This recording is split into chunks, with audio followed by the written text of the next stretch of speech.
how to fix TikTok account is currently suspended.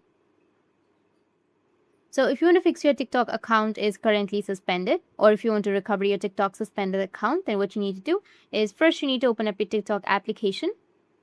After opening your TikTok, you need to go with your profile, which will be in the bottom.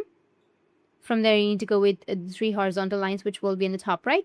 And from here, you need to go with settings and privacy. Now, under settings and privacy, you need to scroll all the way down, go with terms and policies.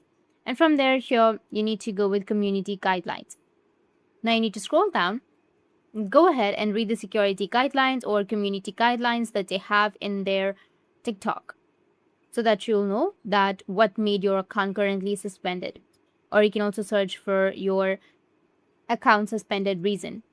And if you don't have any issues that could lead to this, what you need to do is right after this, you need to just simply go back and go ahead and appeal. To do that, you need to go back and then just simply go with Help Center. From Help Center, you need to go with Report a Problem. And from there, you need to scroll down a bit and then go with Need More Help. Go with Support Ticket, which will be in the top.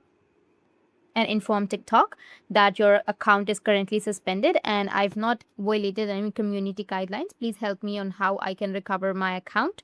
After that, just simply go and send, and this will fix your problem. That's it. And if you have any questions, feel free to comment below. Thanks for watching.